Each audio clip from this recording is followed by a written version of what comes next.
Kia ora koutou, nau mai haere mai, and welcome to Frogs on Friday. Thank God it's Friday, hey? It's always these short weeks that seem like the longest sometimes. But we've got a great show on offer for you today. So for Mahi Media, we're talking about pay transparency, and as always, it's a bit of a complex issue and there's some pros and cons, so we'll dive into that. We will take a look at some of the hot jobs across New Zealand and abroad.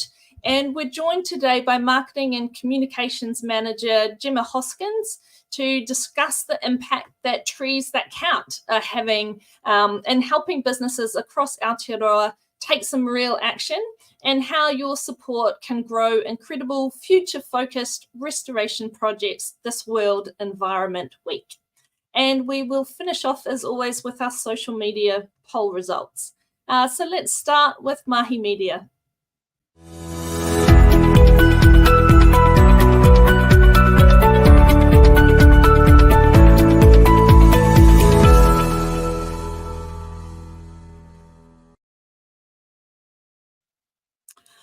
Now, I came across an article this week on pay transparency, and I think New Zealand is lagging behind other OECD countries when it comes to pay transparency regulations. So, in fact, apart from not mandating pay reporting and auditing, in New Zealand, you're very likely to have a clause in your employment agreement saying that you must keep your salary information confidential. So we're right at the other end of that scale, although, with the ear to the ground, it looks like there's going to be some changes coming through. Now, I think one of the key drivers behind the move to pay transparency is to improve and eventually remove, hopefully, gender pay gaps. Now, I've spoken about gender pay gaps earlier this year in Mahi Media, of course, and it was great to see New Zealand's gap at its lowest at 8.6% for last year. But of course, there's still a way to go, and especially for Māori, Pacific and Asian women, as well as disabled women, who those rates are much higher, or that gap is much higher. Looking at those stats, I was quite shocked to see how much higher the pay gap was in Australia for the same time period. So it sat at 21.7%. But I guess it's always good to beat the Aussies at something, but maybe we shouldn't be patting ourselves on the back too much just yet, because maybe we're not comparing apples with apples. Now, Australia has since moved, before that point had moved to mandatory reporting on gender pay gaps. So maybe it's just a more realistic measure of what the gap actually is compared to things here. Of course, I'm all for equal pay for equal work, but I'm not sure that pay transparency will solve all of our problems, and maybe it can create a few new ones. So there are some cons on that side. So things like causing discomfort among employees, and it might be things like cultural considerations as well, where it's just not a done thing to be able to talk about your salary and earnings. Definitely puts pressure on management and can impact hiring decisions as well. So sometimes the market drives what you pay new employees, and that creates that tension and drives up salaries as well, if there's differences within your team. So as always, it's not a simple solution, and there's sides on either side of the equation there. But let's have a look at some of the hot jobs that we have on offer this week.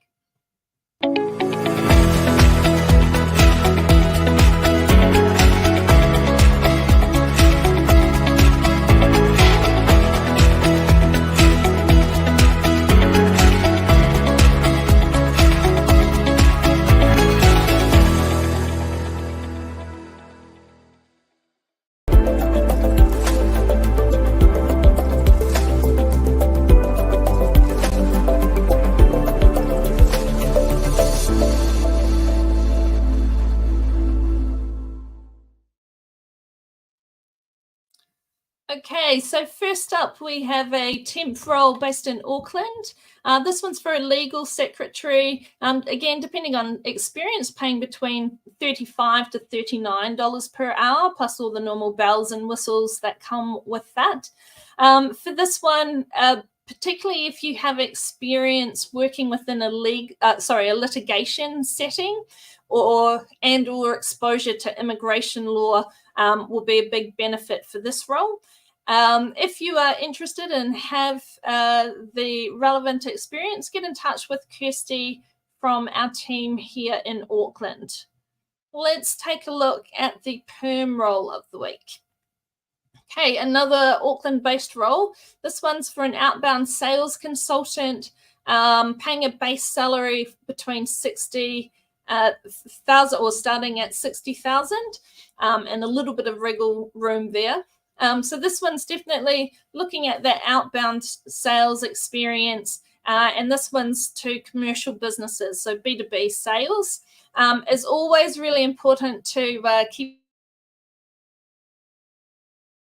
accurate admin and CRM records as you go. I'm sure Manish will attest to that one. That is all important within these types of roles. Obviously, you'll need some experience in telemarketing or a similar type of role previously.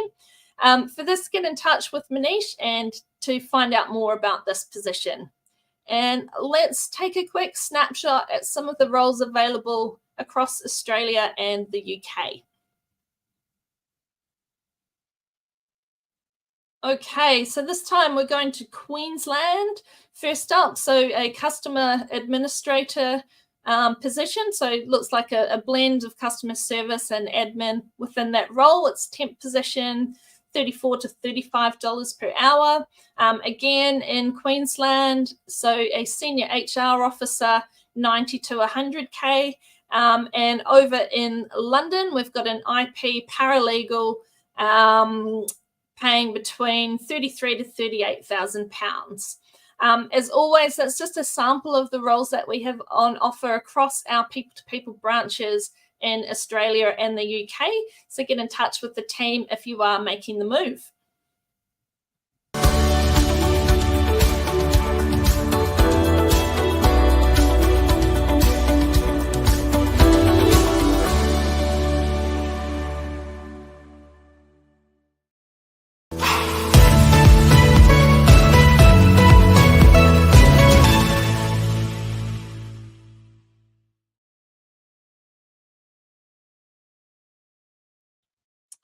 Right, well, I'm thrilled to be joined by Gemma from 𝗁𝗂𝗂𝗀𝗍. Always good to have a positive story. Sometimes it gets a bit negative on particularly my parts. So thank you so much for joining us, Gemma. And for that, I'm sure most people will know about 𝗁𝗂𝗂𝗀𝗍, but can you tell us a little bit about the organisation and how it came about? Kia ora, Shannon. Thank you so much for having me today. It's a lovely way to finish the week. Yes, so 𝗁𝗂𝗂𝗀𝗍, we are a relatively new charity, so I will forgive those of you who don't know who we are. We came about because of a charity called the Project Crimson Trust, who was set up in 1990 to help protect the pūrikawa and rata around Aotearoa, New Zealand, because they were actually at threat of extinction at that time, which is hard to believe now when you look around in summer and, you know, all the coastlines are bordered with beautiful red flowers. But at that time, it was a real serious threat. And the Project Crimson Trust set out what they intended to do, and they achieved it. And so fast forward to 2015-16, they thought, do we still have a place and a purpose? Should we still exist? By that stage, the climate crisis was really quickly evolving, and we all understood that it was serious.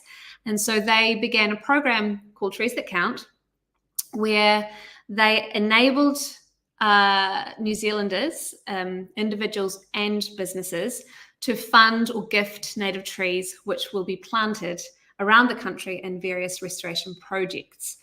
So that means our core purpose is to connect funding, essentially, for native tree planting between those who want to be able to plant native trees and those who can actually do it.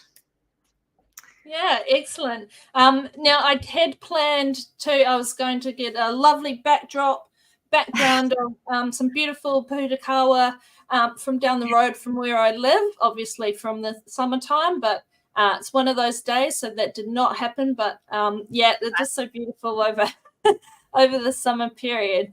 Now, of course, Frog Recruitment has partnered with Trees That Count for a few years now, so we've used it in quite a few different ways throughout our business, and currently for all our candidates who are placed, so whether that's in a temp role or permanent roles, we help them celebrate by planting a tree through Trees That Count on their behalf, as well as through our association with Carbon Invoice as well. So work together with Trees That Count to offset our carbon impact.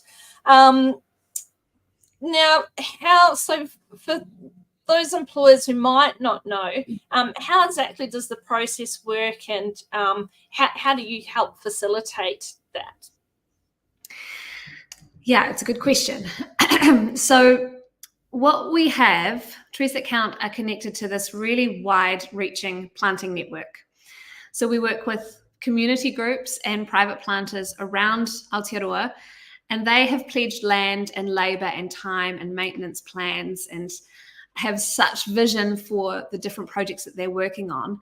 And so they apply for trees to Trees That Count, and we assess their application, look at their project, what they're going to do, what they're trying to do. And that can range from anything from planting riparian zones for cleaner waterways, just enhancing biodiversity, which is one of our #1 goals, to protecting native species. Some projects have particular kind of nurseries or programs where they're trying to nurture and enhance certain native species, like kiwi, for example, to even planting fire breaks around areas where there's significant fire risk. And so we assess all of these projects. We send people out. We have technical advisors around the country that go and look at the projects. We approve them, and then the funding that's coming in from individuals and businesses around the country goes towards amplifying these projects that already exist. They're already doing the hard mahi. We're just kind of making it bigger and better. Fantastic, too easy. Now, of course, this week is World Environment Week. How can businesses, I'm sure that there's, I think you're being too modest. I'm sure people know about you already. You're in the airports and everywhere. But maybe the few who heard about it and they're wanting to make an impact and get involved, what are some of the things that they could do, or how can they get in touch with you to make this happen? So there's a few ways. The most straightforward and easy way is just to visit our website, treesthatcount.co.nz. It's on the screen there. What we know about individuals, businesses, we're all the same. We're short on time and we're short on resources, and we have our own respective budgets that we can work with. So the beauty of Trees That Count in this way is that you can go to the website, you can choose the amount that you can donate, and you can, within 5 minutes, less than, go through the process and choose where you'd like your trees to be going, and do the thing. You set up an account, you can go in and sign into your dashboard and see where your trees have gone. You can learn about the projects that you're supporting. So I guess there's a lot of really great storytelling opportunities once you have donated or gifted native trees, but it's a really, really quick and easy process. I say gift because another option for you is to gift a native tree on behalf of someone's, and often businesses choose to do that, like Frog Recruitment, on behalf of a candidate.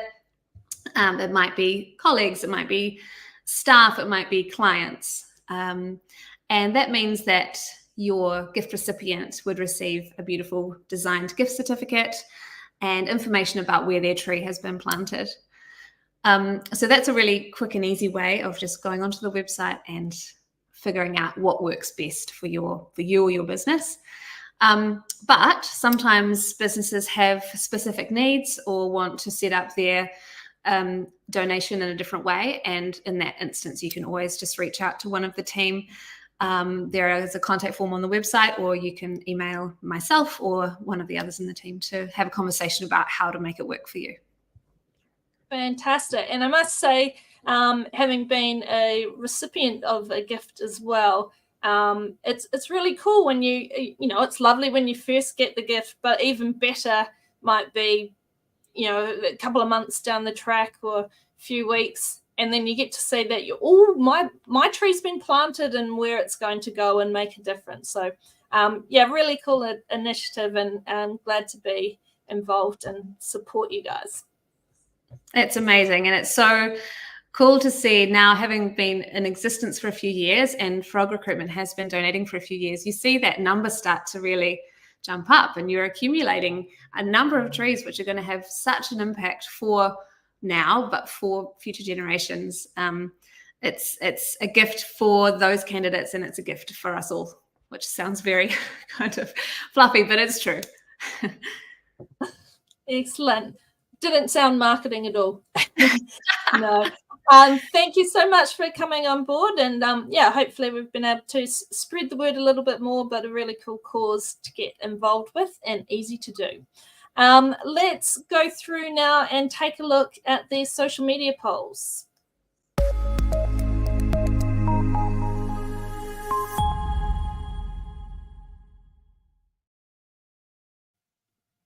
Okay, so last week, the big issues, we were talking about emojis in the workplace. So how often do you use emojis in work-related communications? And these results pretty much mirrored our largest survey that we'd done previously. So for 24%, so pretty much a quarter, said never, it's unprofessional. Oh, I can't say that word today. Never, it's not to be used in the office. But the rest to varying degrees, and another quarter said, yeah, all the time, go for it. Let's take a look at our poll for this week. So should New Zealand move towards businesses having mandatory pay transparency? So really interesting to see this one. Sometimes it seems like a simple solution, but it's always a little bit more complicated than that. So I'd love to hear your comments as well, and why you've voted either yes or no. Well, that is it for today's show. Thank you for joining us again. Have a great weekend, and we'll see you next Friday at the same time. See you then.